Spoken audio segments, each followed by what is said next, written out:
Olá, pessoal! Estamos em mais um episódio do podcast Rota Segura, que é um apoio da Nova TV Alto Tietê e da Marvitec.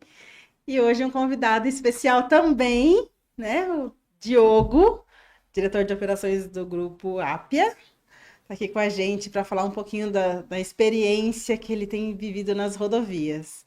Diogo, obrigada por ter aceito o convite. É um prazer ter você aqui com a gente hoje. E conta um pouquinho da sua história, como que o Diogo chegou até aqui, como que o Diogo está hoje, todo esse seu trajeto. Legal, Renata, obrigado pelo convite. É um baita prazer para mim estar aqui representando a Via Apia também, que é um grupo relativamente novo nesse mercado de concessões. E já de antemão, parabenizando, né, pelo seu trabalho, pelo trabalho da Marvitec também em relação à promoção da segurança no ambiente rodoviário, que é algo extremamente relevante e que certamente, né, apoia todo o programa de concessões, seja no âmbito estadual, federal, para que a gente consiga nos manter aí sempre na vanguarda. Exatamente. É levar a informação para todo mundo, né? O aprendizado, o conhecimento, compartilhar, acho que conhecimento é a chave desse programa.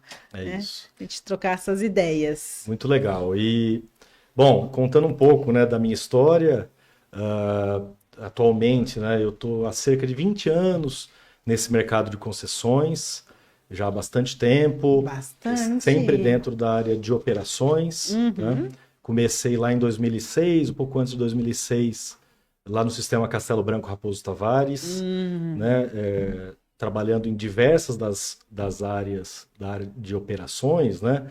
Então, passando por tráfego, passando por arrecadação, sistema de pesagem. Você entrou como trainee, não entrou? Ou eu estou enganada? Não, eu entrei como trainee, no programa de trainee. Então, tive uma oportunidade, uma boa oportunidade também de percorrer logo no início da carreira em todas as áreas, né, dentro de uma concessão de rodovia, o que para mim foi extremamente relevante, né, dentro desse contexto, porque não é um negócio trivial. Não é, né? É diferente. Concessão de rodovia tem uma série de aspectos que a gente tem que levar em consideração para poder tomar boas decisões. Sim. Né? No fim do dia, a gente trabalha com vidas. Né? Exatamente. Então, a principal causa, inclusive, da gente estar aqui conversando, né? Porque a gente discute, debate, sempre no âmbito técnico, para que a gente consiga preservar a vida das pessoas, fazer com que as pessoas circulem nas nossas rodovias sempre com muita tranquilidade. Exatamente. Né? E eu acho que é isso que sempre dá força e energiza a gente para conseguir manter esses desafios em pé. Então, comecei lá no sistema Castelo Branco Raposo Tavares, uma baita escola. Uma baita escola, exatamente. Né? A gente tem aquele trecho da Castelo Branco ali na chegada a São Paulo, com um movimento tremendo ali de tráfego. De tudo, de caminhão, de carro, de tudo que tiver. De moto, de pedestre, né? Tudo aquilo que o trânsito qualifica, de fato, e a gente precisa colocar tudo isso no grande liquidificador e fazer com que aquilo funcione da forma mais segura possível. Né? Lá em 2008, assumi também uma responsabilidade no Rodoanel Oeste, né? Então trabalhei bastante tempo, né, conjugando ali o sistema Castelo Branco Raposo Tavares com o trecho oeste do Rodoanel, que é um trecho bastante movimentado também. Nós vamos entrar daqui a pouco, né, no assunto Rodoanel, mas agora no Rodoanel Norte, né, com a Via Apia. Mas, de fato, o Rodoanel Oeste ele tem uma característica que é o maior movimento. Né? Dos 4 trechos do Rodoanel, é o trecho com maior movimento, são cerca de 250 mil veículos todos os dias. Nossa. E também com uma quantidade tremenda ali de veículos pesados, né?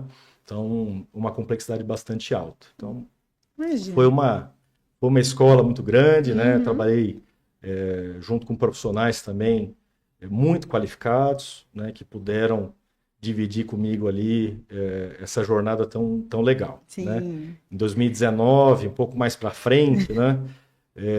Tive a oportunidade de trabalhar na SP Vias, que é uma concessionária também que administra o sistema Castelo Branco Raposo Tavares, mas mais ao interior. Mas um trecho mais tranquilo, né? Um trecho mais tranquilo em relação a tráfego, mas são 500 quilômetros também extenso. De rodovias, também com seu nível de complexidade. e abraçando todo esse sistema operacional de praça de pedágio, são 10 praças de pedágio, também um sistema de atendimento ao cliente, atendimento ao usuário com uma densidade bastante grande. Então, tudo isso, eu acho que para fortalecer a minha musculatura também nessa trajetória. Sim. E aí, 2020, talvez um dos principais desafios profissionais de ter ido trabalhar na Via Sul, né, que é uma rodovia já federal, com outro poder concedente, lá junto com a NTT. Então tive também todo o aspecto pessoal de me mudar. De mudar para outro estado. Pois é. Outra fiscalização. E foi na pandemia ainda, não foi? Foi, eu lembro. Um mês antes da pandemia. Eu lembro da pandemia, da dificuldade da época. Pois é. E aí todo esse processo de adaptação, mas também de muito aprendizado. Sim.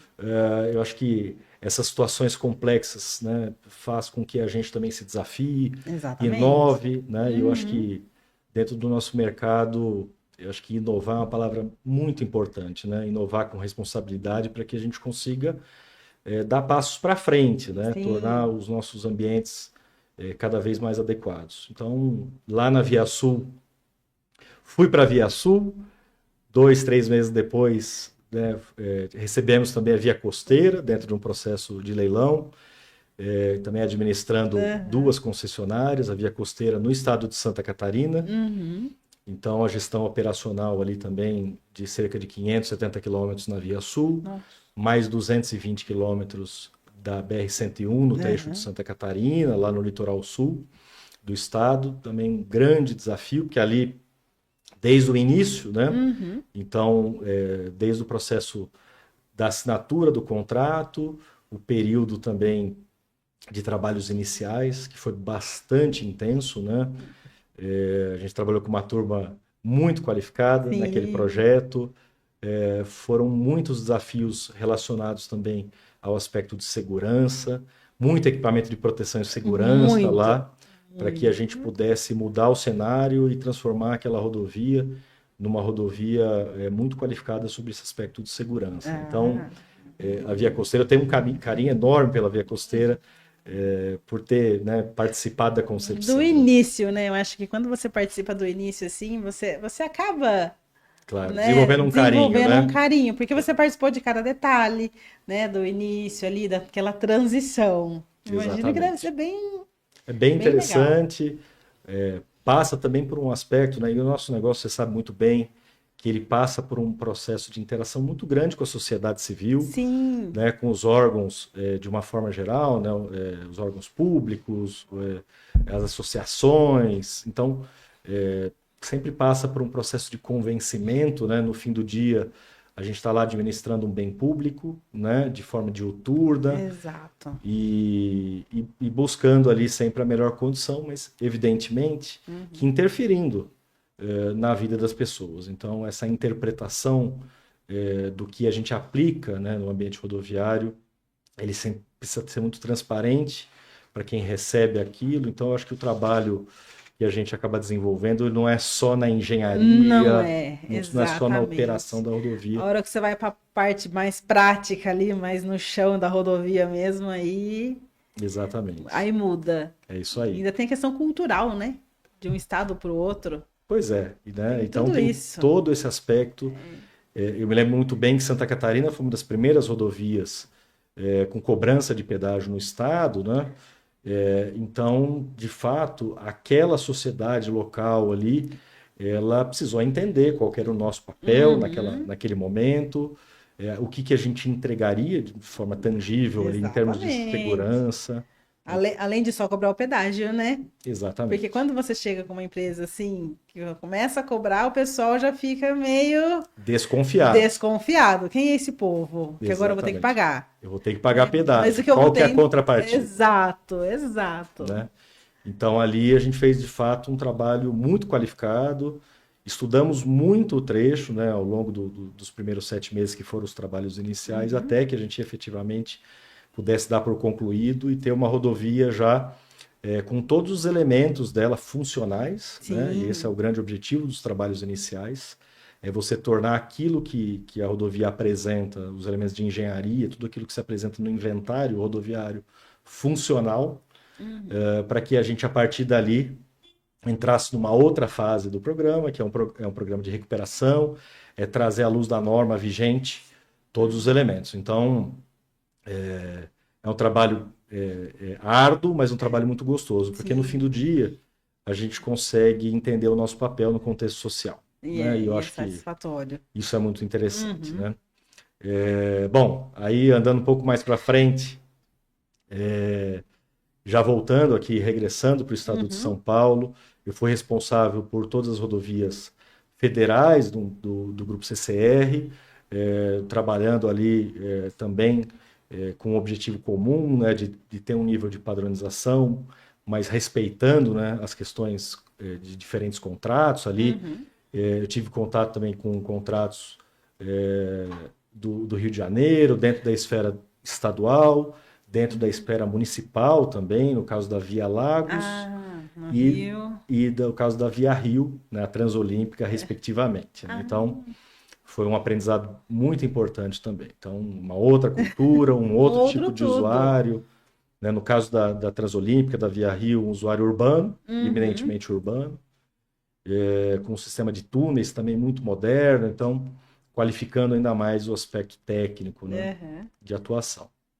E aí, agora também em 2024, migrando para a Via Ápia Concessões, temos feito aqui um trabalho muito intenso, desde o primeiro dia. A Via Ápia, que é detentora da concessão do Rodoanel Norte, né, a construção do Rodoanel Norte, ou o término da construção do Rodoanel Norte, e a operação, né, posteriormente, serão 31 anos aí de contrato. Nossa.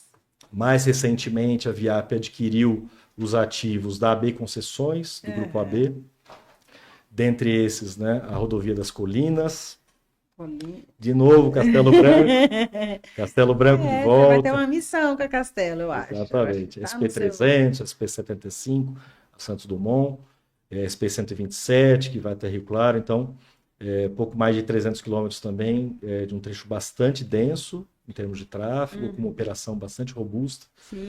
Né? Então, além disso, a rodovia Nascentes das Gerais, a concessionária Nascentes das Gerais, em Minas Gerais, também pouco mais de 300 quilômetros, um contrato junto ao governo de Minas Gerais. Né? Então, aí, mais um desafio. Mais um desafio de entender a história dessa concessão, a história dos colaboradores que lá estão, né, que escreveram isso muito bem. E a Nascentes, ela já está há um tempo, né, de contrato? Exatamente, desde 2007, já um contrato mais antigo, digamos assim, com né? um bom tempo. Então, a Via Ápia também assumindo a gestão da Nascentes das Gerais, agora Via Nascentes, né, somos Vias Nascentes lá. E, para complementar, nós temos também 50% das rodovias do Tietê, que é o complemento ali da Marechal Rondon, depois da Colinas. Então, também uma operação robusta ali, são mais de 700 quilômetros de rodovia.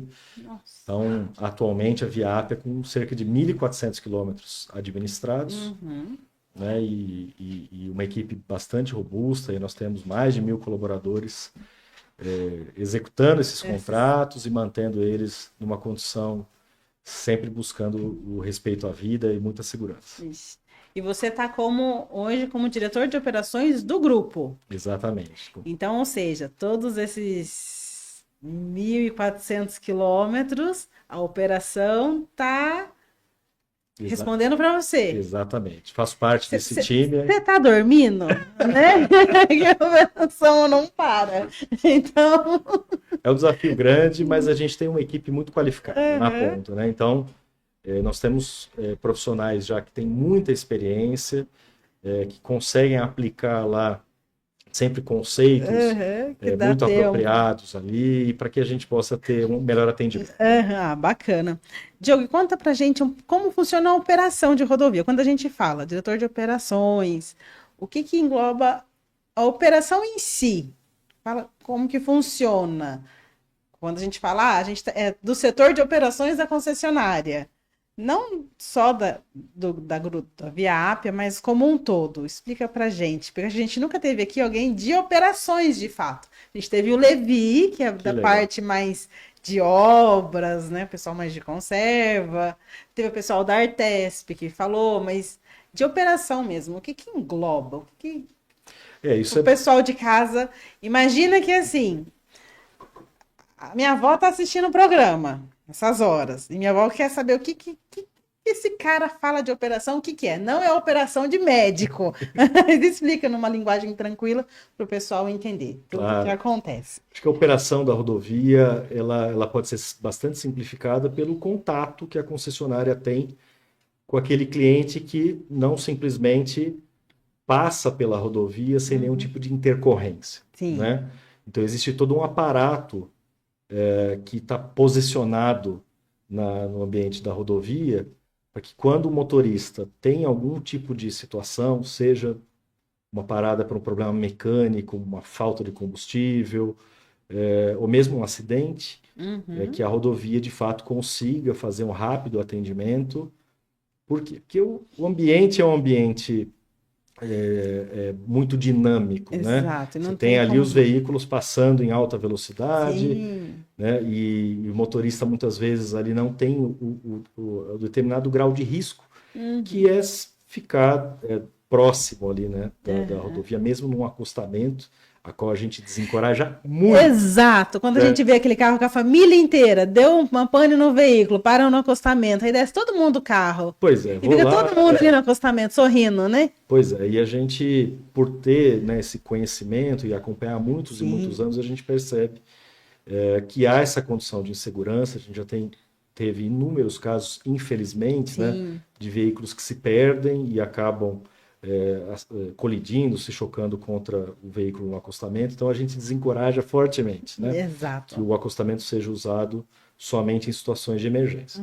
Mas o aparato de operação ele está lá posicionado para que o motorista consiga primeiro, né, interagir com a central de 0800, né, ou Sim. por algum outro mecanismo de comunicação com a concessionária, ou mesmo muitas vezes a própria concessionária pelo sistema de câmeras ou pelos veículos que ficam inspecionando a rodovia a Uhum. cada X minutos, né, para que Que eles ficam rodando ali, né? exato, que são as inspeções de tráfego. Uhum. Então, esses veículos rapidamente vão atender o cliente, entender qual que é a necessidade, gerar algum tipo de orientação ou Uhum. mesmo um atendimento, seja com guincho, né, o guincho leve para veículos pequenos, o guincho pesado para Pesado. os caminhões, para que a gente consiga desobstruir a pista, tirar lá o cliente, né, o Uhum. usuário da pista num local inseguro e levar para um ponto seguro, Ah, né?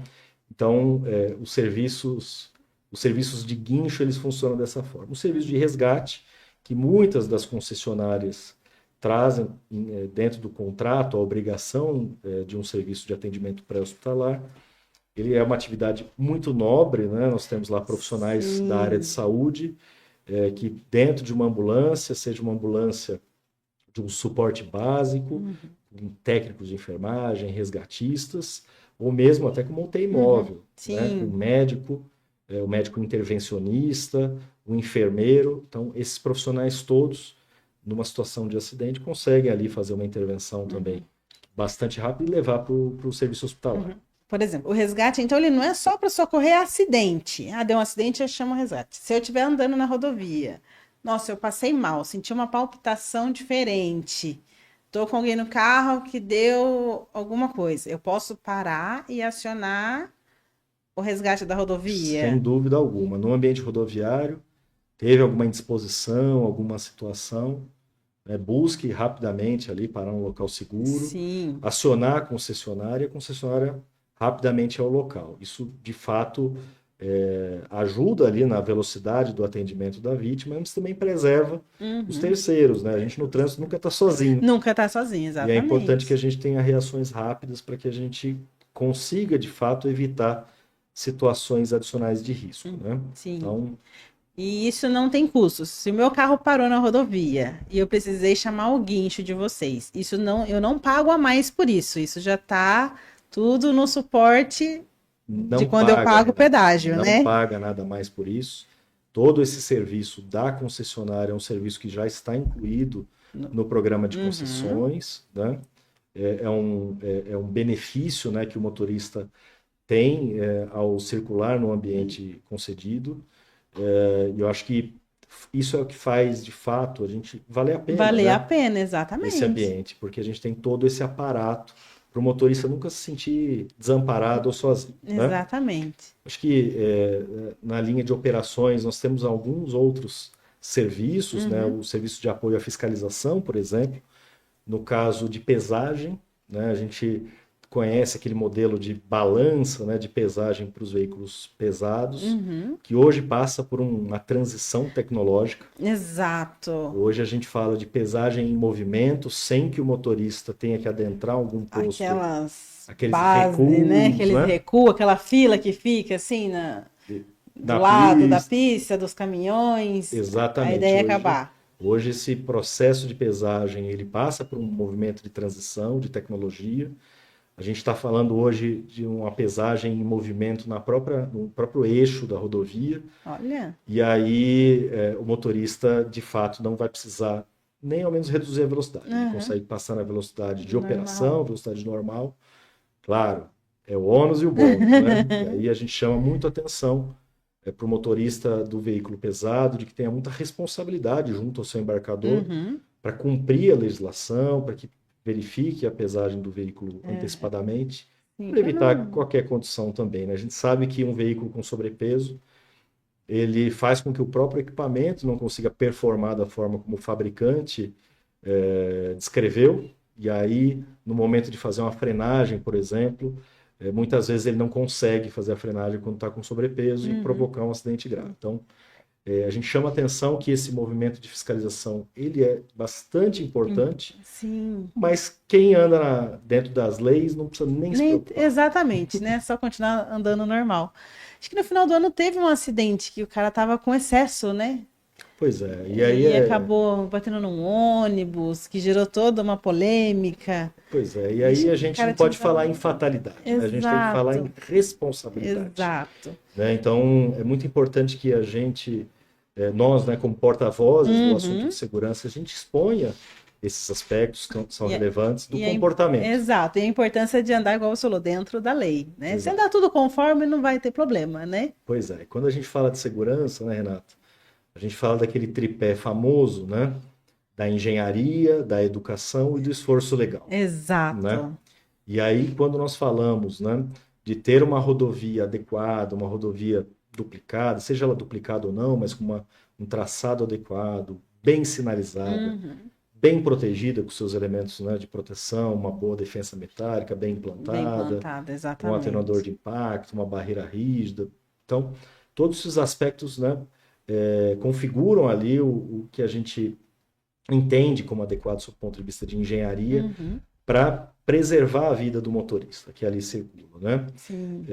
O esforço legal também, que é extremamente relevante, aí a concessionária apoia a fiscalização, seja, né, das polícias estaduais, do âmbito federal, para que, de fato, o motorista ele tenha essa fiscalização também que preserva, de fato, né, a condição, mas tem o aspecto da educação. Né? Exato. Né? A gente fala que, estatisticamente falando, cerca de 92% dos acidentes estão associados a um comportamento inadequado do motorista, seja esse por alguma transgressão de alguma regra de trânsito, ou mesmo a deficiência ali na manutenção preventiva do veículo. Então, todo esse aspecto passa por um processo de educação. E eu acho que, quando a gente fala dos programas de concessão, né, desde ali do meio dos anos 90, né, quando começamos lá com Ponte Rio-Niterói, com Rodovia Dutra, né, Presidente Dutra, há um esforço muito grande também de educação, né, dentro dos programas sociais da concessionária, né, promovendo desde da idade infantil das crianças, né, e colocando esses aspectos do uso do cinto de segurança, de não dirigir e falar ao celular, não beber e dirigir. Então, todos esses conceitos que hoje aquele aquela criança lá daquela época hoje é motorista. Hoje é motorista, Que exatamente. hoje tende a se comportar de uma maneira mais adequada, né? Uhum. Dentro do ambiente rodoviário. Exatamente. Hoje a gente estava comentando isso lá na empresa no horário do almoço, de como as leis mudaram, né? Que antigamente não tinha cinto de segurança, hoje já está bem mais rigoroso, né? Hoje já tem mais leis, o pessoal já está mais bem educado. As próprias crianças hoje, a hora que entra dentro do carro, eles já sabem do cinto de segurança, já sabem da cadeirinha, né? Não é uma coisa que você precisa mais ficar insistindo. É questão da educação, Pois é. né? E aí, eu acho que foram leis que na época foram até identificadas como antipáticas, né? Exato. É só para tirar dinheiro, Pois é. para E aí multar. hoje se percebe, né, que num acidente de trânsito, a importância que se tem no uso do cinto de segurança, e a gente, Sim. como administrador do ambiente rodoviário, a gente percebe um capotamento, por exemplo, né, de um Uhum. veículo. Quando o motorista e os ocupantes estão usando o cinto de segurança, é um outro tipo de dinâmica com aquele que não está Sim. usando o cinto de segurança, né? Então, muitas vezes você vê a vítima saindo ilesa, mesmo num acidente com uma cinemática grave, como é o Uhum. capotamento, e quando não está com o cinto de segurança, a gente acaba, infelizmente, né, tendo condições muito desagradáveis. Então, questões como essa do uso do cinto de segurança hoje, a gente fala muito do cinto, da bebida, Uhum. mas hoje talvez o principal problema que a gente encontra é o uso do celular, né? É a distração, Exatamente. né? A distração do motorista, né? E aí, quando a gente, fazendo uma rápida conexão, né? Quando a gente fala Uhum. do uso do acostamento, né? Ah, eu estou no acostamento, eu estou num local seguro, né? Não necessariamente, né? Porque o motorista, muitas vezes, distraído com o uso do celular, Sim. perde ali a O condição do ponto. veículo Uhum. e muitas vezes ele só vai se dar conta quando Uhum. já está no acostamento, Exatamente. né? Então, é muito importante que a gente tenha essa percepção do risco no ambiente. Né? E engraçado que o celular, ele realmente tem tomado conta, né? Que às vezes você tá andando, o que você vê de gente com o celular na mão, dirigindo, caminhoneiro, às vezes eu tô na estrada, eu vejo caminhoneiro ali com o celular na mão, você fala, gente, o tamanho da máquina do cara, e o cara lá com o celular, falando, digitando. Pois é, mas ainda bem, né, Renata, que eu acho que tem existido uma conscientização forte no tema. Acho que, Sim, infelizmente, né, hoje a gente aprende no amor ou na dor, ou né? na dor. Esses acidentes graves que aconteceram no final de ano agora, a gente percebe que despertam muito essa questão Sim. de observar esse comportamento mais Uhum. seguro, né? Eu acho que é importante a gente perceber que a grande parcela, a grande maioria de quem está circulando nas rodovias são pessoas comprometidas com a Sim, segurança, né? Tem uma conduta de direção defensiva, dirigir por cima, dirigir pelo outro também. exatamente. Então, a gente apoia muito esse comportamento, né? E naturalmente, a gente busca acompanhar sobre o aspecto da engenharia, né? Uhum. Para que a gente mantenha também as nossas rodovias sempre muito Que seguras. facilite, né? Não, bacana. Diogo, conta pra gente um pouco como é trabalhar em vários estados. Essa dinâmica de uma hora tá em São Paulo, outra hora tá no Sul, outra hora tá em Minas. Tem algum choque de realidade? Que às vezes o pessoal fala assim, nossa, São Paulo tem as melhores rodovias, né? O pessoal, por ter mais concessões, Minas é um estado que está começando, né? Apesar de ter as nascentes há um bom tempo, mas agora que tem intensificado as concessões. No Sul, a mesma coisa. Como foi essa experiência para o Diogo, assim, essa diferença de cultura mesmo, trabalhar com diferentes estados, desde a fiscalização até a operação É bem em si? interessante, viu, Renato? É bem interessante porque, de fato, existe uma diferença grande, a gente, mesmo estando no Brasil, Sim. mas existe uma diferença grande, né, sob o ponto de vista também da população, da sociedade local, Uhum. em relação à administração privada, né, do ambiente de rodovia. Acho que São Paulo começou com um programa mais amplo Sim. antes, né, lá no final dos anos 90, começo dos anos 2000. Então, ali houve, de fato, um choque, né, para entender qual que seria o benefício disso, Uhum. né? benefício de você manter uma infraestrutura rodoviária que responde por mais de 60% do transporte de bens do país. Então, São Paulo, de fato, criou um programa muito bem estruturado, mas com a impedância da cobrança ali do uso da rodovia. Então, é até natural, né, que São Paulo acabe tendo atualmente boa parte das melhores rodovias, né, consideradas ali naquele relatório da CNT, né, que é publicado anualmente. Mas a gente percebe que esse é um movimento, sob o ponto de vista social, que já está bastante vencido, né? E os demais estados hoje já percebem o benefício. O quanto é bom ter esse tipo de rodovia, né? Exatamente, ter uma infraestrutura mais adequada para o trânsito, né? Então, estive lá no Rio Grande do Sul, em Santa Catarina. Eu acho que são estados hoje que já percebem, né, que quando o programa é sério, quando o programa é bem estruturado, né, quando existe uma segurança jurídica para as duas partes, né, tanto para quem administra, mas também para quem regula, né, e para quem oferece ou concede o bem, né, a rodovia. Então, quando existe ali uma responsabilidade em relação ao cumprimento das obrigações, quem sai beneficiado é o cliente, é o motorista que circula por ali.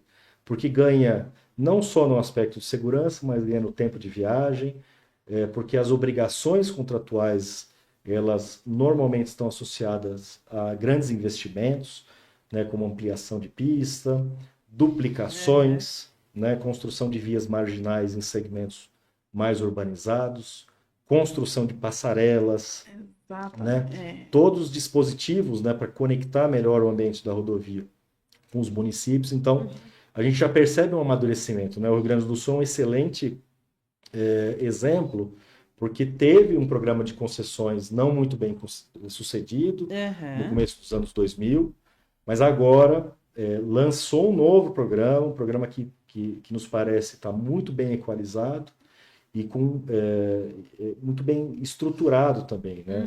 Sob o ponto de vista dos investimentos, da modernidade e todos os aspectos arbitrais também. Então, a gente já percebe esse ambiente maduro. Santa Catarina, como eu te comentei, né? Naquela região do litoral sul do estado, a gente teve que colocar a cara, falar bastante também com os órgãos, falar bastante com a comunidade, para que a gente conseguisse rapidamente demonstrar ali os benefícios do programa de concessão. Então, passa por um processo de convencimento também. Exatamente, é o cultural, né? Não tem como. E a gente percebe, né? Você comentou o aspecto da regulação, né? Então, aqui em São Paulo, a gente tem um órgão muito bem estruturado, que é a Artesp, né? Que já de muitos anos pratica um processo de fiscalização e regulação dos contratos com uma excelência tremenda, né? Mas no ambiente federal também, né? A NTT, que é a Agência Nacional dos Transportes Terrestres, também possui profissionais extremamente qualificados, né? Com conhecimento de causa muito grande, né? E a gente percebe, né, que depois de 20, 30 anos com esse modelo de concessões, né? Muitos desses profissionais acabam migrando, né? Da iniciativa pública para a privada e vice-versa. E eu acho que esse intercâmbio é muito favorável para o melhor entendimento, né? Então, a gente tem, por um lado, ali o órgão público fazendo a concessão, você tem o órgão privado desenvolvendo e executando todas as atividades relacionadas, mas no fim do dia, né, quem de fato precisa ser beneficiado e reconhecer que aquilo tudo vale a pena é o cliente. Exatamente. Né? Então, esse tripé aí, se ele funcionar bem, de fato a gente vai ter um mercado sempre muito saudável nesse ambiente de concessão rodoviária. Isso é verdade. Então, fora de São Paulo, quem fiscaliza é a NTT. Isso, no âmbito federal das rodovias federais, das BRs, né? BRs. No estado de Minas Gerais, por exemplo, a gente tem a CEINFRA, né, junto com o DR de Minas Gerais, fiscalizando o contrato da Nascentes das Gerais, da Via Nascentes, né, que é uma concessão da Via Ápia, também um órgão bastante adequado, com uma capacidade técnica interessante, Existe um projeto já em desenvolvimento no Estado da criação de um órgão de fiscalização, órgão regulador específico para o Estado de Minas Gerais, que é a Artemig. Que Minas está começando, né? Tem contrato, tem a Nascentes, e agora que está vindo mais contratos, né? Está tendo uns leilões ali, tem o que são das rodovias federais, mas agora que está vindo mais, né? Exatamente. Contratos, então... O Estado de Minas Gerais tem a maior malha rodoviária do Brasil, de fato agora tem aumentado ali as concessões, né, os editais públicos para essa finalidade, e eu acho que estão vindo muito bem estruturados para, de fato, dar um salto de qualidade de infraestrutura no Estado. Né, para que Minas realmente tenha estradas boas, né? Eu acho que isso é muito importante. Sem dúvida nenhuma. Né? E eu vou chamar aqui na mesa o Henrique, que ele tá ali com o caderninho, Diogo, antes de eu entrar no assunto do Rodoanel, porque ele tá ali, eu tô só percebendo, ele doido para falar. Que legal. Dá licença. Diogo, como vai? Tudo bem? Pessoal, Henrique. tudo bem? Eu tô aqui, eu fiquei quietinho, né? Ele ficou quietinho, eu tô até estranhando, viu, Diogo? Eu notei bastante coisa, porque Diogo, um cara que a gente viu crescer, a gente pôde compartilhar muita experiência, muito aprendizado junto, a gente cresceu junto e ele estava falando da experiência que ele pôde ter. Eu acho que a gente teve uma oportunidade grande, né, Diogo, de estar numa casa que trouxe para nós, abriu um caminho maravilhoso, né? A gente pôde aprender bastante lá dentro e a CCR realmente foi uma escola, né? Foi basicamente onde tu começou, você falou da ponte, no final a ponte com Nova Dutra se uniram formando a CCR, que foi onde efetivamente começou a concessão no Brasil e a gente pôde aprender muita coisa. E aí você estava falando de muitas coisas e veio na minha cabeça naquele início, sempre foi um paradigma a operação versus obras, vamos dizer, o investimento rodoviário. E quando você chegava aqui, a gente falou rapidamente, né? Pô, não dá para fazer omelete sem quebrar ovos. A gente se referia ao trânsito que a gente tem enfrentado dia a dia aí na rodovia Presidente Dutra, em função de uma expectativa de uma ampliação que traga uma fluidez maior, uma segurança maior para todos, e tenho certeza que isso vai acontecer, né? E aí, esse paradigma, Diogo, como é que você encara isso? Isso já foi muito duro, né? Porque, vamos dizer, os objetivos não são muito alinhados, apesar de que hoje o pessoal de obra entende um pouco mais que é preciso construir com a segurança necessária, mas a questão do prazo sempre foi uma coisa muito importante. E havia aí uma certa, vamos dizer, uma leniência, não vou usar essa palavra, é pesada, mas uma flexibilidade com as questões de segurança, né? Como é que hoje isso está andando? As coisas estão mais alinhadas, a operação, vamos dizer assim, ela tem mais uma ingerência sobre a parte da obra? Como é que está funcionando isso? Olha, Henrique, primeiro prazer falar contigo, grande parceiro, grande amigo. De fato, né, o nosso mercado ele evolui ao passo que a sociedade evolui também. E as pessoas que trafegam pelo ambiente rodoviário, elas cobram também, elas enxergam essa situação e cobram um posicionamento sob o ponto de vista de segurança, sob o ponto de vista de fluidez da rodovia, de orientação num desvio de tráfego, e é natural que as concessionárias elas se desenvolvam a partir disso, né?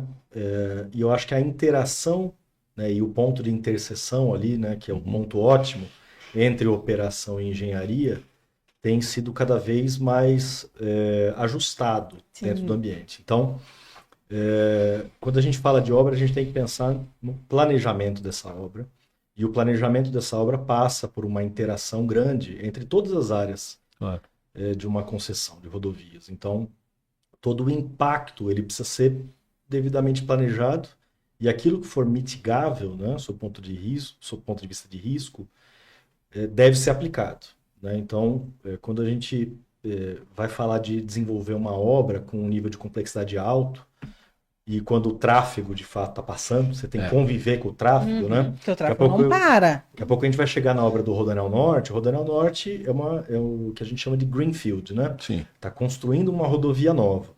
Mas no caso de outras obras que acabam tendo que conviver com grandes volumes, normalmente a obra vem justamente para sanar um problema de capacidade da rodovia. É importante que um bom planejamento dos desvios de tráfego seja avaliado, né? E aí a área de operações é fundamental, né? Porque consegue trazer essa visão, essa dinâmica do comportamento do motorista, né?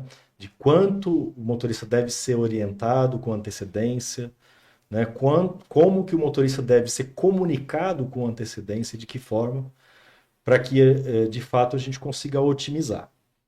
No fim do dia, né?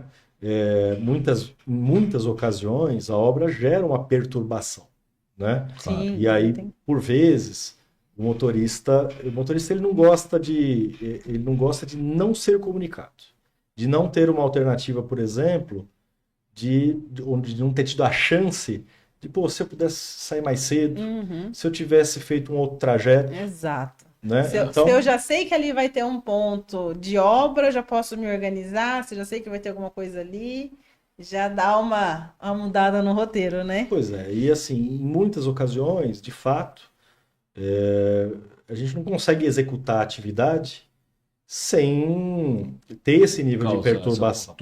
Né? Em algumas situações você consegue, outras não. Quando você não consegue, a comunicação é um bom antídoto para que o motorista minimamente consiga ali ter um planejamento de viagem adequado. Mas assim, para sintetizar a resposta, eu percebo que isso hoje está muito melhor trabalhado dentro da concessionária, dentro de um planejamento bem feito.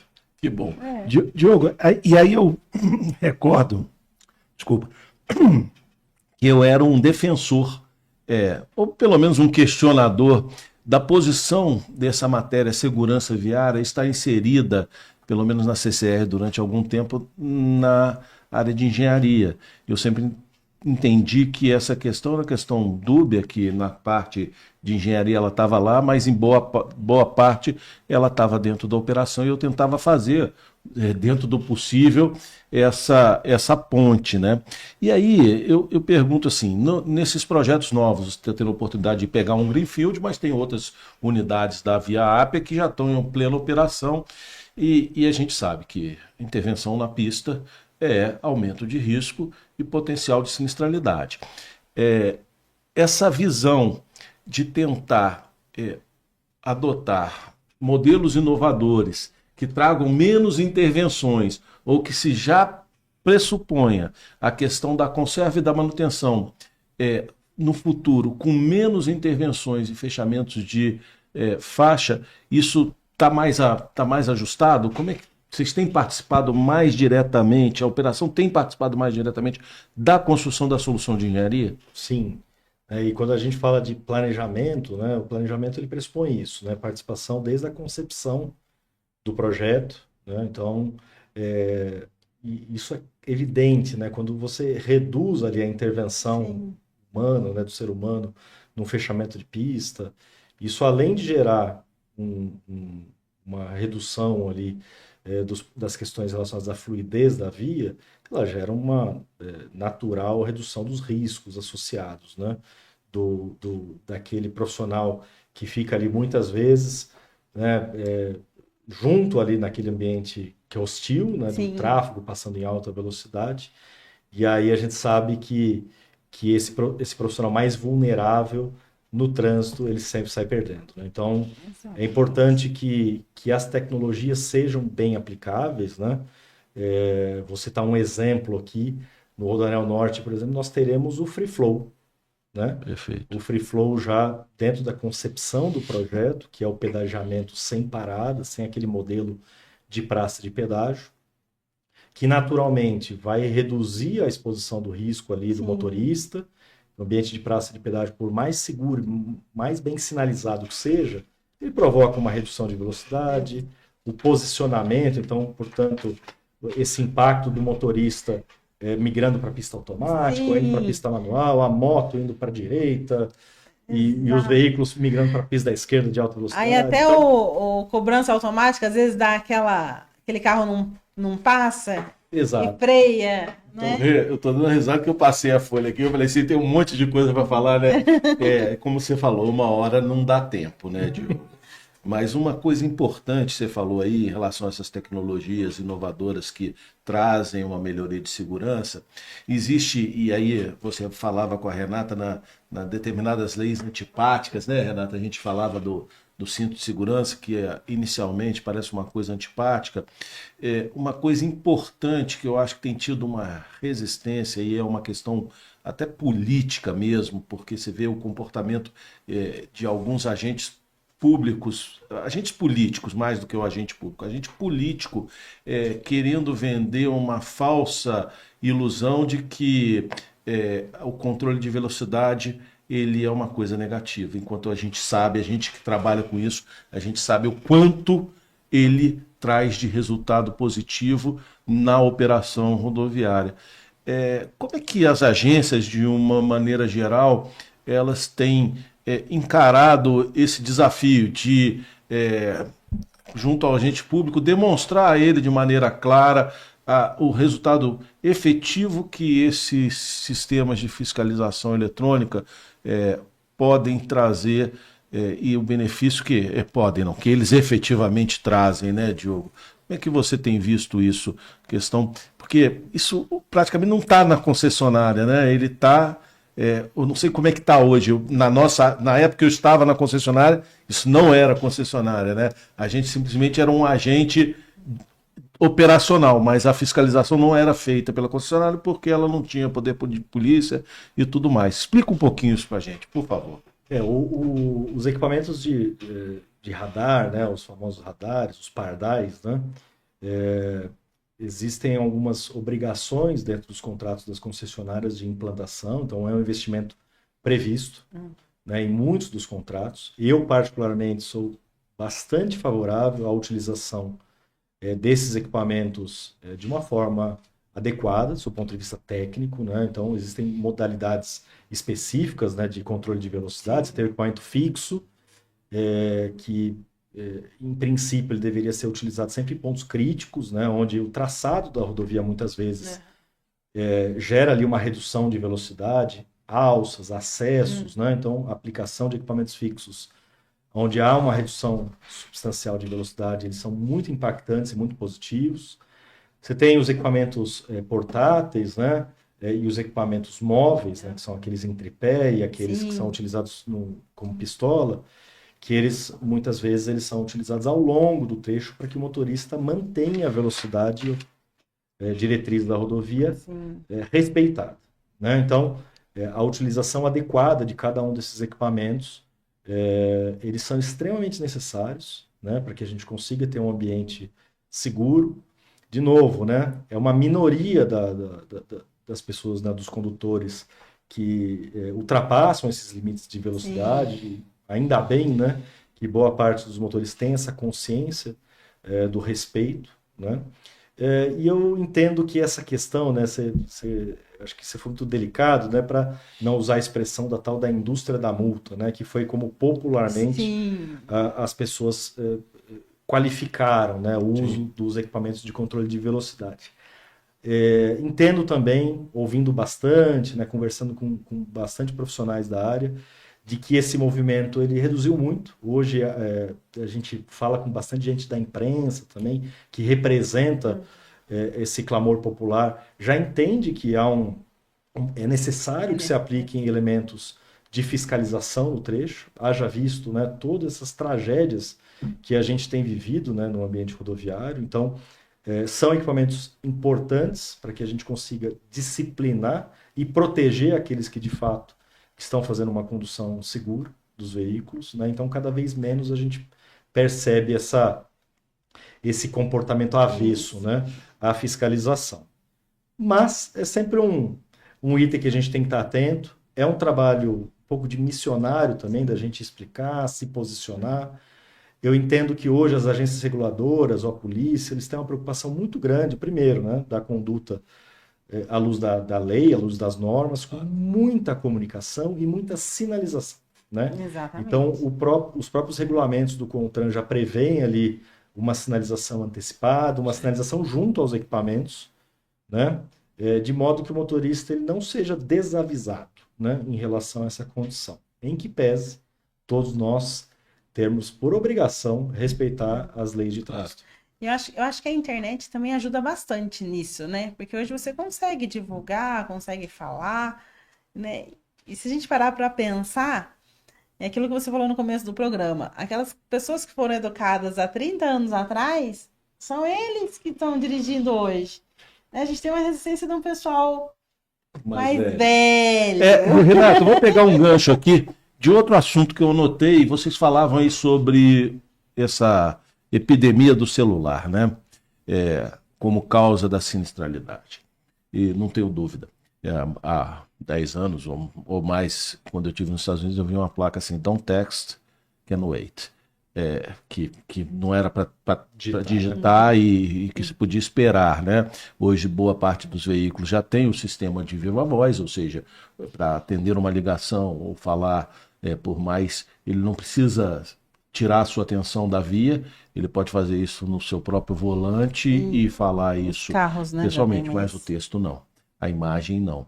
Então, essa é uma questão que eu acho que a gente... Eu fico pensando, Diogo, eu queria saber a sua opinião em relação a isso. Se a tecnologia embarcada não podia ela mesma ter um sistema de bloqueio desses recursos, porque, não, mas o cara precisa falar, não necessariamente ele está dirigindo, ele pode estar do lado como carona e tudo mais.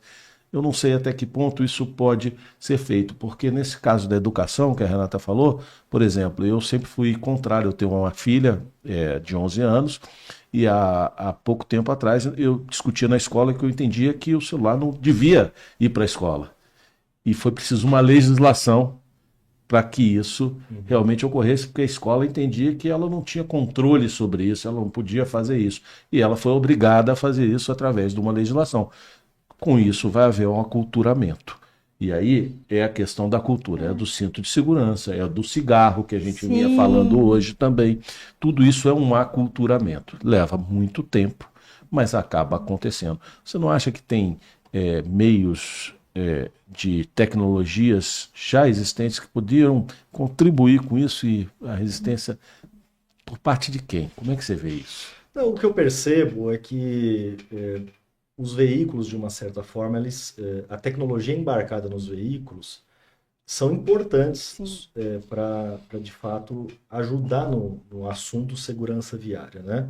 Orientando o motorista que, em eventual distração, seja por celular ou não seja por celular, né? Orientando... Até mesmo sensor, né? Os carros agora já tem mais sensores, tem algum carro do lado, no retrovisor. Né? Pois é. Né? Então, já tá mudando bastante. Está mudando bastante. Eu acho que a tecnologia ela tem que ser enxergada sempre como algo que vai auxiliar e beneficiar o seu usuário. Sim. Né? E no veículo não é diferente. Né?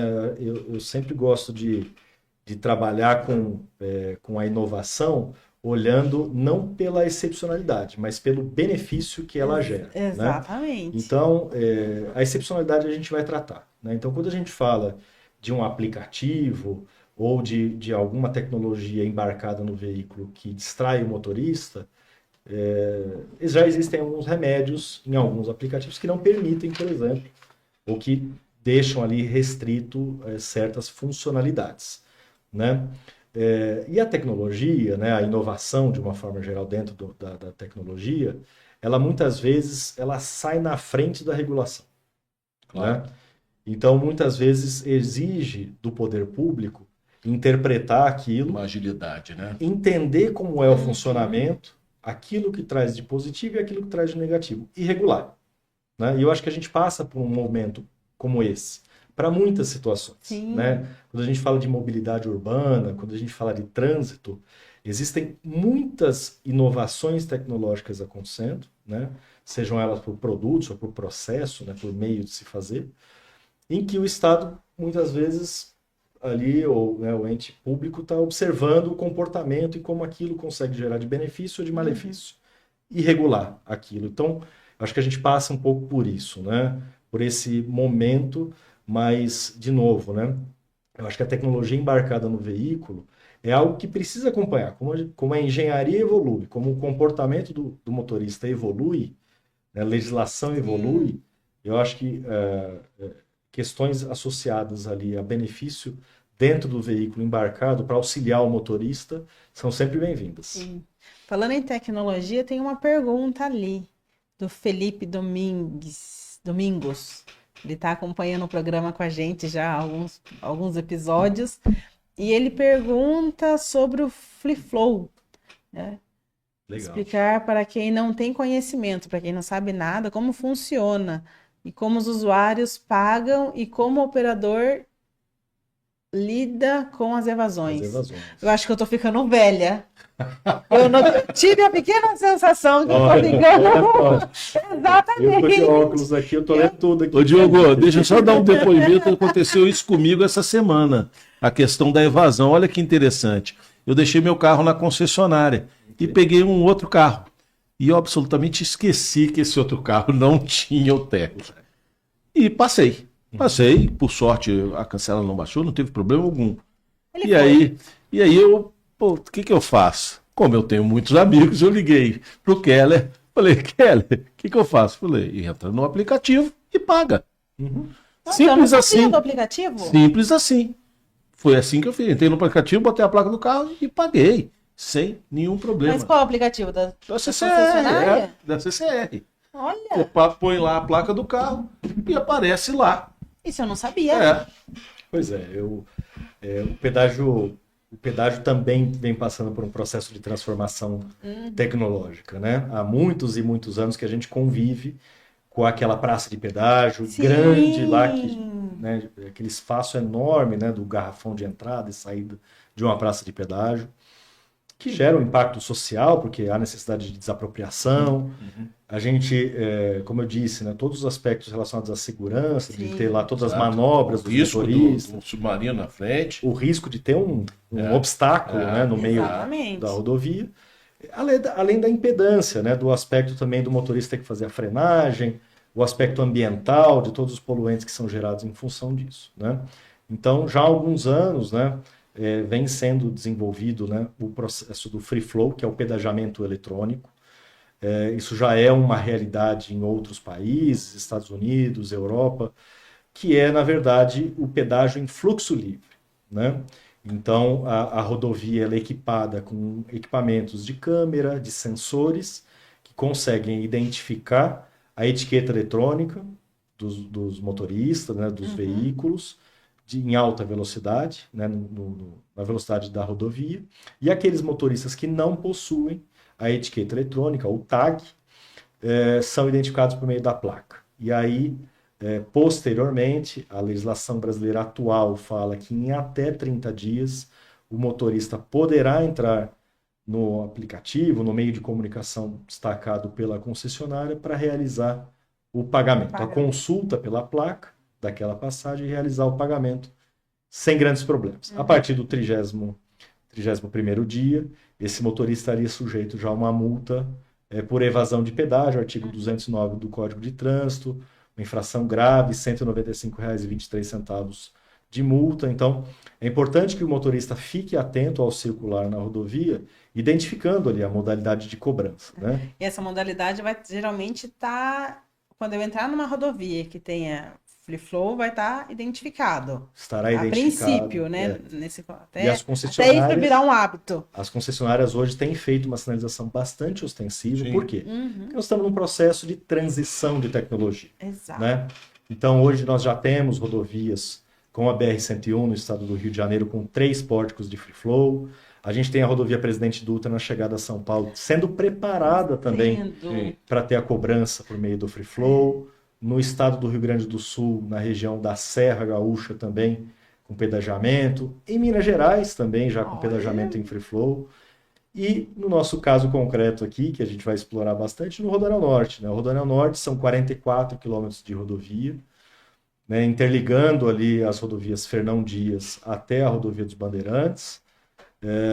E completando, né, finalmente, o anel viário do estado de São Paulo, da cidade de São Paulo, já com pedagiamento 100% free flow, né? Serão 4 pórticos de cobrança, um entre a rodovia Fernão Dias e a Presidente Dutra, o outro entre a Fernão Dias e a Avenida Raimundo Pereira de Magalhães, que vai fazer essa conexão com a rodovia dos Bandeirantes. Então, serão 2 por sentido, né?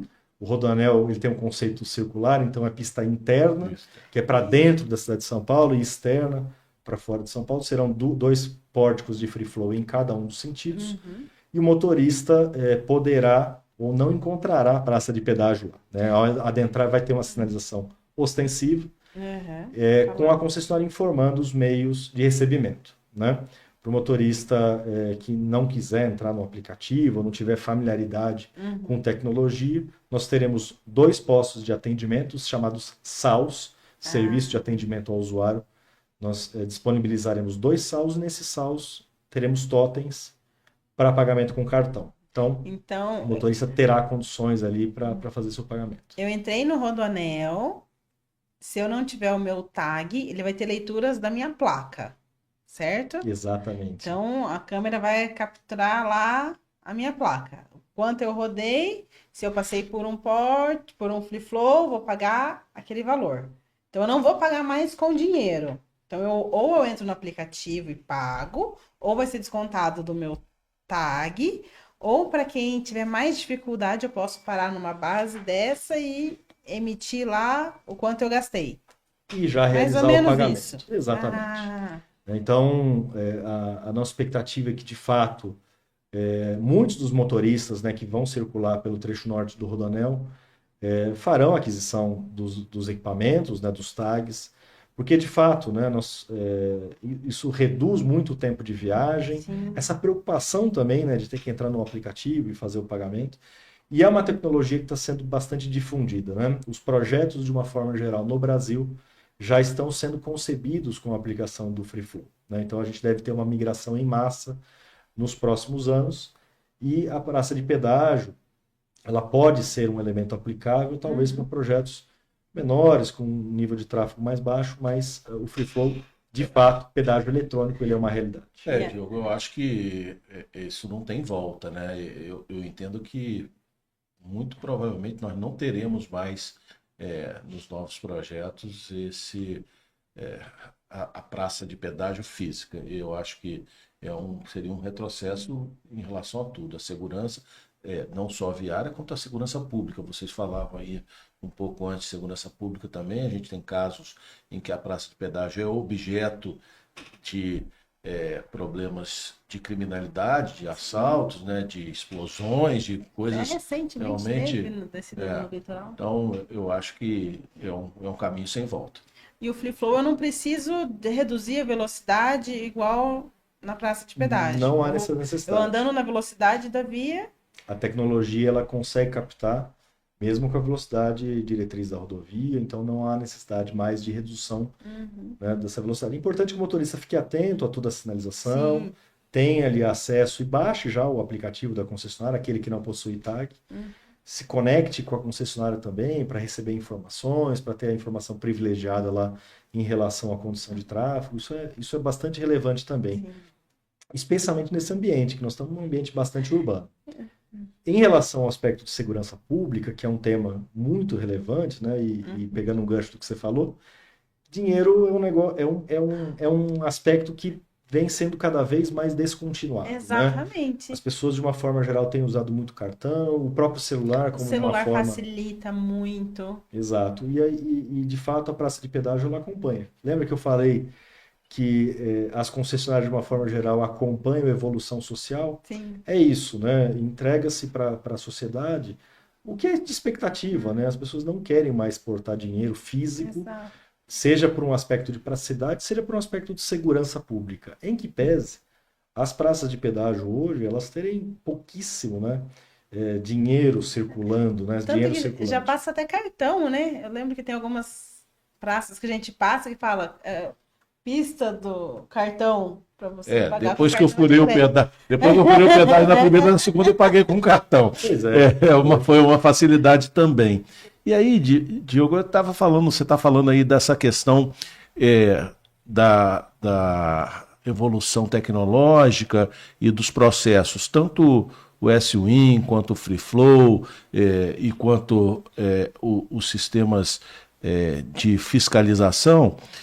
A conectividade ela passa a ser um fator primordial, quer dizer, essa abrangência dos sinais e das comunicações ao longo da via, ela passa a ser primordial. E a gente sabe que isso é um desafio em alguns pontos. Existem muitas situações de vias que estão localizadas muito no interior. Você falou da Nascente das Gerais, quer dizer, a própria situação geométrica da via, né, ela é um complicador para que você tenha uma boa conectividade, né? Como é que está sendo encarado isso? As novas licitações já estão pedindo que seja 100% conectada à via. Como é que está isso aí? Pois é, esse é um dos avanços regulatórios, né? De que o serviço da conectividade ele permita, de fato, ser um meio para que a concessionária dialogue com o motorista, né? Então, no caso do trecho norte do Rodoanel, por exemplo, né?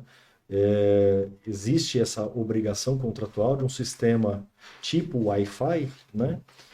Que é colocado, que é uma conectividade. A concessionária desenvolveu uma parceria muito salutar uma empresa de telefonia para que a gente ofereça o sistema LTE 4G em todo o trecho, inclusive nos túneis, né? O Rodoanel tem essa peculiaridade, são 7 túneis duplos, em que normalmente, quando a gente entra em túnel, o sinal cai. No trecho norte não vai cair. Olha, então, isso pode escrever. Vai ficar gravado? Está gravado. Então, nos 44 quilômetros, nós teremos a conectividade para o motorista, a descontinuidade até do callbox, né? O conhecido callbox são aquelas caixas na lateral da rodovia que o motorista entra em contato com a concessionária. Isso está sendo substituído por essa conectividade e o motorista vai ter acesso de forma gratuita pelo seu telefone para acionar o serviço de emergência da concessionária. Associado a isso, o Rodoanel já traz consigo também 100% de monitoramento por câmeras. Olha. E essas câmeras com um sistema de detecção automática de incidentes. Então, toda situação atípica que não seja carro circulando em velocidade na via, é um sistema que detecta e informa o centro de controle de operações da concessionária, né? Então, a gente consegue 24 horas por dia, de dia ou de noite, identificar automaticamente o motorista e rapidamente. E aí, falando em tempo de resposta, sem querer te interromper, a última que está anotada aqui. A gente traz o Henrique para a mesa, mas o Henrique, ele passa da hora, viu, Diogo? É a última que tem aqui. A gente gosta dele na mesa, mas olha...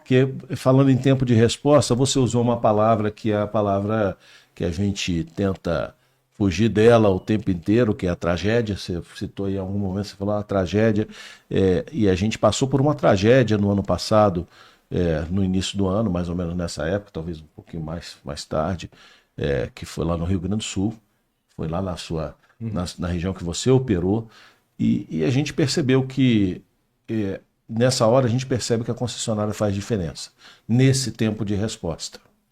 E aí, com essa questão climática, veio uma segunda questão que eu notei aqui, que foi, você citou também, da arbitragem, né, da nova legislação de concessões, que permitiu que, num caso desses, esse risco ambiental fosse reavaliado e trazido à tona para essa nova situação, que foi uma situação real, que aconteceu, inesperada, e que não era prevista. Então, como é que você vê isso? A questão da concessão, nesse modelo de arbitragem, nesse contrato de longuíssimo prazo, ninguém sabe, imagina, assim, está falando de inovação, né, Diogo, daqui a 15 anos, como é que vai estar esse mundo, carro voador e etc. Já está acontecendo aí, né, está aí. Então, como é que é a sua visão desse aspecto regulatório e de como o governo tem também se adequado e eu acho que evoluído muito nessa questão? Sem dúvida.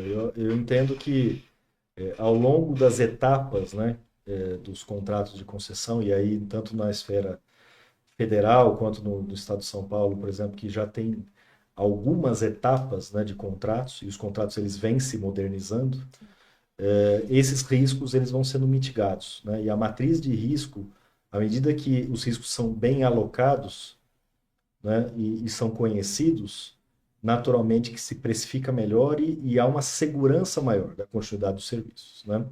Nesse caso do Rio Grande do Sul, quanto no caso da pandemia, por exemplo, foram situações consideradas como força maior, né? Algo que extrapolou aquilo que o administrador da concessionária pudesse precificar ou colocar de fato como um elemento dentro da sua proposta. Os poderes concedentes, né, tanto o Estado quanto o governo federal, eles têm reconhecido isso, né? E os contratos já possuem alguns remédios, por exemplo, as revisões quinquenais, né? Então, a gente entende que por melhor que seja desenvolvido o contrato, né, é muito difícil acertar 20, 30 anos, né? Como é que a rodovia vai se desenvolver, como é que os municípios vão se desenvolver, a economia vai se desenvolver. Então, muitas vezes, você acerta muito, mas também, especialmente em longo prazo, é importante que os contratos se adequem ao desenvolvimento social e às necessidades. Então, as revisões quinquenais, elas têm um rito da regulação, passam por audiência pública, inclusive, né? Um contrato da ViaSul, por exemplo, que foi esse bastante afetado tanto pela pandemia quanto pelas enchentes, ele passa por esse momento a cada 5 anos de revisão, em que a concessionária e a sociedade local conseguem incluir demandas necessárias para que o contrato ele esteja sempre moderno ou atual, né? E o equilíbrio, né, econômico-financeiro faz parte desse negócio. Então, quando está bem equilibrado, o contrato ele se torna perene e, de fato, consegue se extrair o melhor dele, né, que são bons investimentos, uma boa operação e bom serviço prestado para a sociedade. Isso aí, Diogo. A última, Rê? Pode? A última. Nós já passamos do tempo. Já? Já. E a gente precisa falar do Rodoanel. A gente falou muito pouquinho. Fala do Rodoanel, então, Henrique. O Diogo... Eu ia falar de vida, só... O Diogo falou... Vamos fazer assim, vamos casar. O Diogo falou um pouquinho do Rodoanel, mas conta pra gente como vai ser esse projeto do Rodoanel, né? Como que legal. Que tá essa construção e focando em salvar vidas. Pode ser assim? Tá ótimo. Eu vou falando e fiquem à vontade para complementar, né? De fato, a construção do trecho norte do Rodoanel é um marco extremamente relevante para o estado de São Paulo e para o Brasil, né? De uma forma geral. Uma das maiores obras de engenharia que nós temos atualmente no país. São 44 quilômetros de rodovia, de 3 ou 4 faixas, dependendo da seção, interligando, né, o trecho leste do Rodoanel, ali no entroncamento com a rodovia Presidente Dutra, até o entroncamento com a Avenida Raimundo Pereira de Magalhães, que está ali próximo à rodovia dos Bandeirantes, no sistema Anhanguera-Bandeirantes. Então, de fato, isso vai fazer com que exista ali uma qualidade, sob o ponto de vista de mobilidade, para a cidade, né, para a grande São Paulo, que vai afetar diretamente, né, todos nós que circulamos por aqui. Você tem mais ou menos já quantificado isso aí, uma perspectiva de quanto que vai tirar de tráfego, de fluxo de tráfego das marginais? Já tem isso? A ideia é que o projeto pleno entregue, já vou dar um spoiler da data aqui, em setembro de 2026, que a gente tenha 50 mil veículos circulando diariamente no trecho norte do Rodoanel. Então, fazendo essa conexão. Que eventualmente estaria na Marginal Tietê. Eventualmente estaria na Marginal Tietê. Então, é um projeto bastante relevante, né? Há um zelo muito grande, porque, de fato, é uma seção que passa ali pela Serra da Cantareira, então existe um processo de mitigação ambiental muito grande, né? Como eu mencionei, são 7 túneis duplos, né? Para que, de fato, haja uma interferência menor, né? No processo ambiental. Nós temos ali 106 obras de arte, de fato, é uma obra bastante complexa. Atualmente são mais de 1.500 profissionais trabalhando diuturnamente no trecho, mais de 400 equipamentos, né? O nosso cronograma está dividido em duas partes, né? A intenção da VIAP é entregar a primeira sessão Dutra Fernão Dias já em setembro agora de 2025, ou no último quadrimestre agora de 2025, o tráfego já circulando, já conseguindo fazer esse trajeto, e aí em setembro de 26 com ele completo, e aí o anel completo. Né? Então até setembro desse ano fica da Dutra até a Fernão Dias. Exatamente. Fica pronto. E depois, no próximo ano, até a Bandeirante. O que de fato, a obra do Rodoanel é uma obra que já vem de longa data, né? Uma obra que começou a ser desenvolvida pela Dersa e foi paralisada em 2018, e de 2018 até agora ela tinha ficado paralisada. Nós retomamos as obras agora em abril de 2024. Então, fazendo uma reavaliação de todo o inventário, essa obra ficou muito tempo parada, portanto, foi necessário que a Viapia buscasse a identificação de todos os parâmetros técnicos para a continuidade da atividade, para, de fato, a gente conseguir trazer essas datas mais adequadas para que o motorista comece já a se programar com o benefício da obra. E a gente já falou da tecnologia, da questão do Free Flow, da questão do Wi-Fi ali, e a segurança viária, né? Como que tá para essa rodovia? Quais são os... A gente comentou antes do programa dos níveis de contenção. Então, promete ser uma rodovia que vai ter um nível de contenção mais alto. Né? Acho que no Brasil não tem. Implantado, eu acho que tem pequenos trechos. Mas, assim, pelo que a gente conheceu do projeto, praticamente vai ser 100% com um nível de contenção H4B, que seria o nível mais elevado do projeto, né, Diogo? E aí isso vai trazer uma segurança para aqueles usuários de veículos pesados que vão garantir a sua manutenção na via no possível sinistro que ele tenha uma perda de direção, uma tendência de sair da pista. Né? É importante qualificar, né? O projeto do Rodoanel é uma rodovia de classe especial, então os acessos são todos controlados, né? A geometria do trecho bastante retilíneo, são 3 ou 4 faixas de rolamento em toda a extensão, com acostamento. Então, de fato, a condição geométrica do trecho ela é bastante favorável, né? Em que pese a alta demanda, o alto volume de veículos comerciais também que vão circular por ali. A gente traz todos esses elementos de tecnologia, né? Buscando ali menor impacto tanto na arrecadação, né? Como o Free Flow, como no sistema de pesagem com HS-Win, né? A pesagem em alto movimento. Existem condições ali também de baias de segurança para transbordo de produto perigoso, né? Baias para parada de veículos. Ali você está numa área de manancial, né? Em um trecho aí, pelo menos uns 20 quilômetros, né, de área manancial, se não for mais. Né? Exatamente. Então, todos esses elementos que de fato trazem uma segurança maior, né, para o trecho. E os 7 túneis que eu havia comentado, todos eles à luz da norma atual, que é uma norma bastante exigente em relação, são normas que seguem o padrão internacional, com sistema de detecção de incêndio, o sistema de hidrantes bem adequados, jatos ventiladores muito potentes e que conseguem, de fato, traduzir ali em respostas rápidas e eficazes numa situação de vazamento ou de incêndio. Então, a gente traz o estado da arte também dos sistemas e equipamentos para incêndio dentro dos túneis. Né? Os sistemas de contenção, de fato, nós estamos trazendo todos os projetos em revisão, de acordo com as instruções e orientações do poder concedente, para que a gente consiga dar um nível de contenção adequado para o motorista. Né? Então, todos esses elementos estão sendo revisados e eu não tenho dúvida que a gente vai ter,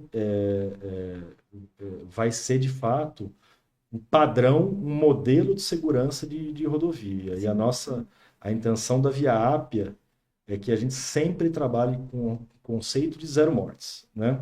O primeiro pilar da companhia é o de respeito à vida.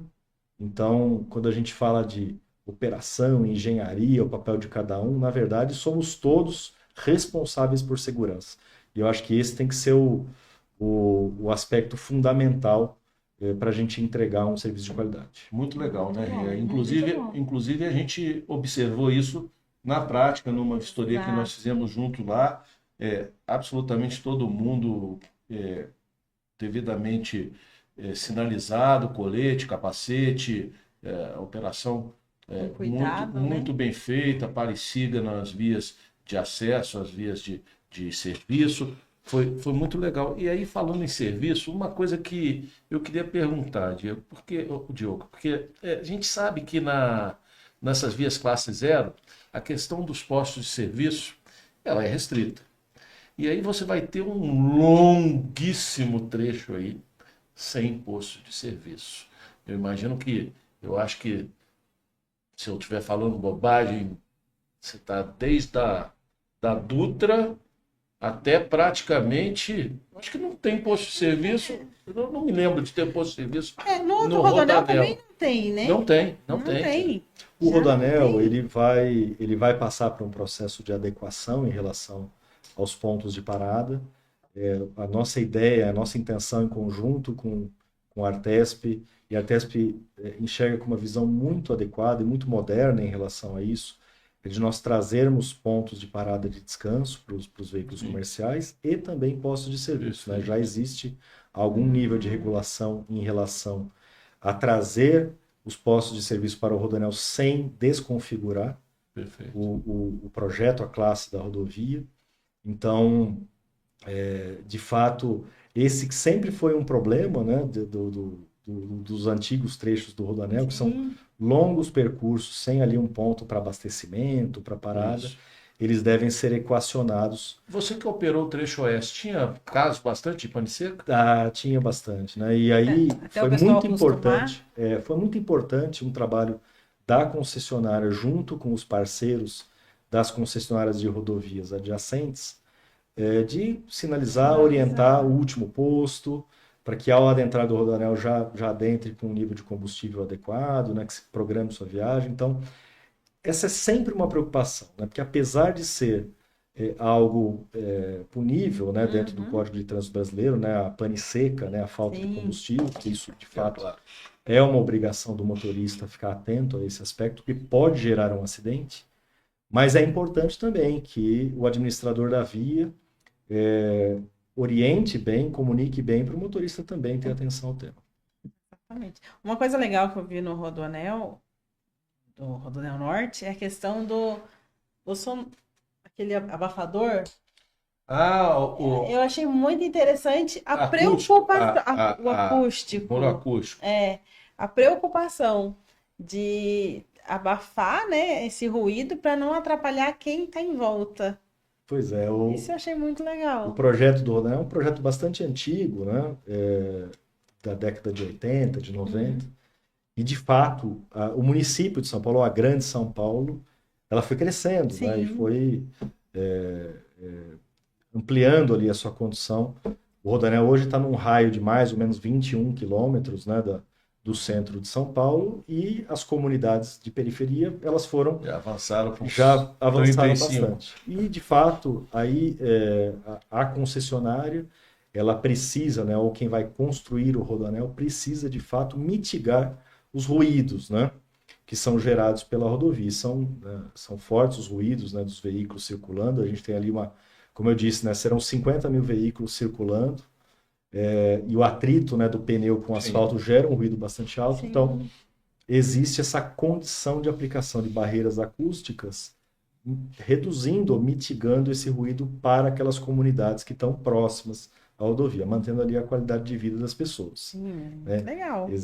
Tem de existir uma preocupação muito grande, não só nessa condição, como situação de obras, né? O Henrique estava falando a respeito desse planejamento de obras, né? Experimente nós estarmos dormindo na nossa casa 2 horas da manhã e alguém fazendo uma pavimentação ali a poucos metros. Plantando, né? Então, uma defensa no Tec-Tec ali, ó. Pois exatamente. E aí, falando em segurança, todos os veículos que estão fazendo essa pavimentação, quando dão ré, tem um alarme de segurança, um sinal de segurança para alertar quem esteja atrás. E aí, para acordar quem está próximo. Né? Pois é, e aí é importante que exista, de fato, essa responsabilidade em relação à qualidade de vida, né?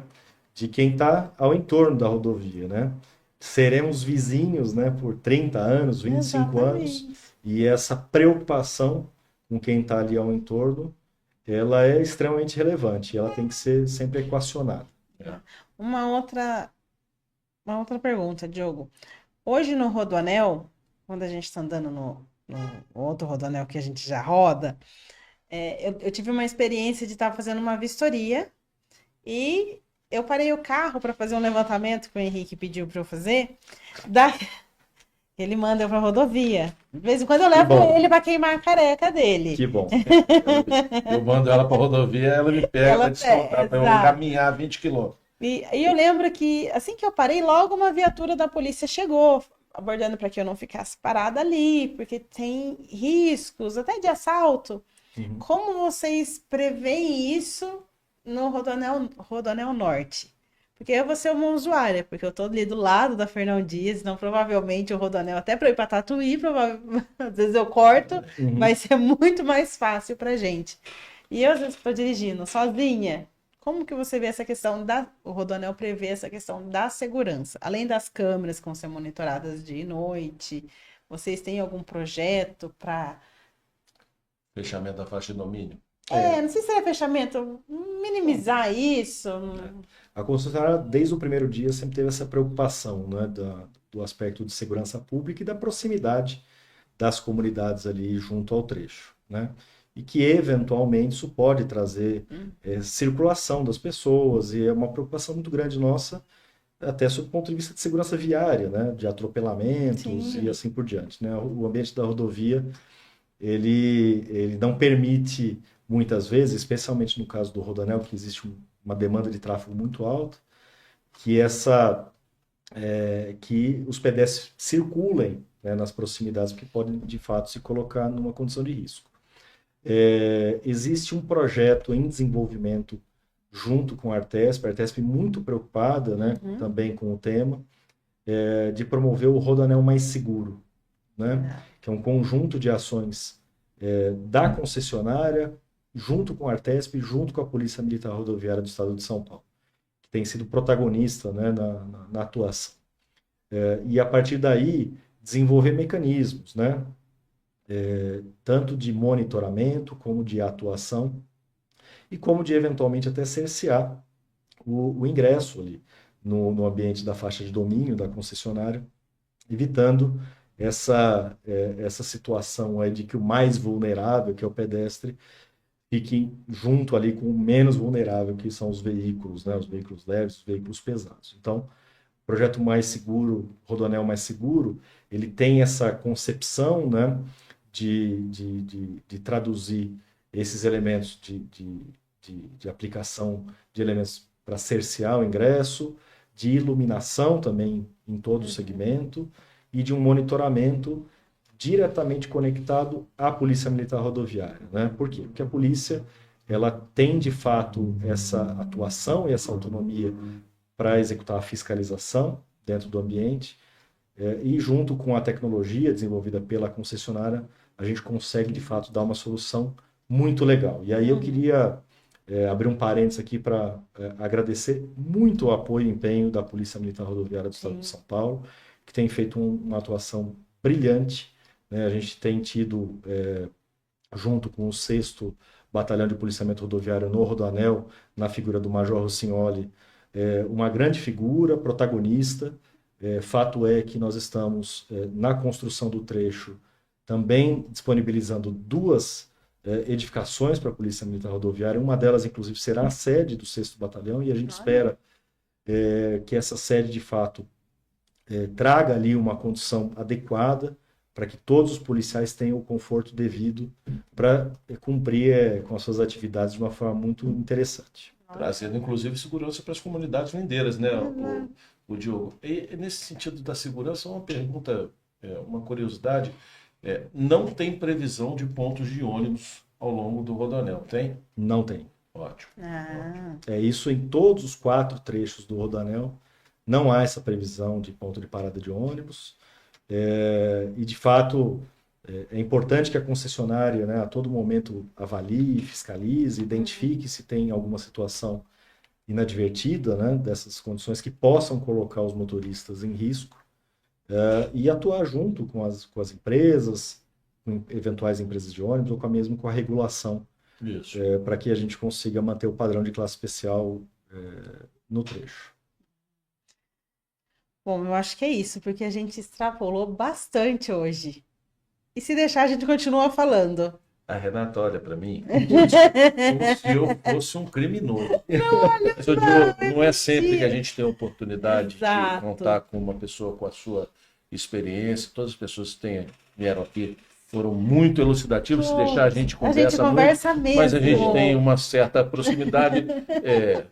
A gente consegue ter mais naturalidade e seguir mais adiante. Olha, muito obrigado. Desejo sucesso a você nesse desafio na Via Ápia, nesse projeto que, para São Paulo, para o país, é um projeto de extrema importância. Quero que isso se conclua da melhor maneira possível, que traga o que a gente espera, que é segurança, conforto, fluidez para todos nós, e que eu vou ser o usuário, quanto mais desse trecho aí, porque venho de Guarulhos para Campinas todos os dias, com certeza vai ser o melhor caminho, sem dúvida. É isso aí. Muito obrigado por você estar aí. Eu que agradeço a oportunidade, Henrique, de estar contigo aqui, estar junto com a Renata. Queria fazer uma menção aqui no chat. Eu estou vendo aqui a engenheira Deise Maldonado, que é uma grande parceira, um profissional exemplar, brilhante, que a gente tem o prazer de conviver no dia a dia, sempre aprendendo muito, né, sobre segurança, sobre conduta, e eu acho que isso é extremamente relevante. Eu queria fazer essa ressalva e aproveitar e agradecer muito pelo tempo de vocês e dizer que nós estaremos sempre à disposição. Obrigado por ter aceito o convite, por estar aqui com a gente compartilhando. A gente fica muito feliz de você estar aqui. Como o Henrique falou, acho que todos que vêm aqui, a gente tem um carinho imenso. E tem que voltar daqui a um ano. E tem que voltar. Eu acho que o programa de um ano, a gente vai fazer ele rodando 24 horas e trazer um pouquinho. Eu acho que a gente vai ter que realmente repensar essa questão dos 15 dias e tornar esse programa semanal, entendeu? Exatamente. Porque eu acho que tem muito assunto e eu acho que tem trazido para todo mundo que tem a oportunidade de acessar e de ver a experiência de todos esses profissionais aí que dedicaram a vida a trazer um pouco mais de segurança e acrescentar à sociedade. Eu acho que tem trazido muito conhecimento. Legal. E fazer uma menção muito honrosa também a todos os profissionais de operação de rodovias que estão aí dia e noite, sol e chuva. Sol e chuva, exatamente. Estão lá na cabine de pedágio, atendendo o cliente ou fazendo socorro de madrugada. São, de fato, verdadeiros heróis, né, que prestam um serviço muito valioso para a sociedade. E eu tenho muita honra de estar junto com eles. A minha equipe que dizia, a galera que chora bota. É isso aí, obrigado. Diogo, obrigada. Obrigada a todo mundo que assistiu, que participou, o pessoal que mandou um abraço e até o próximo programa.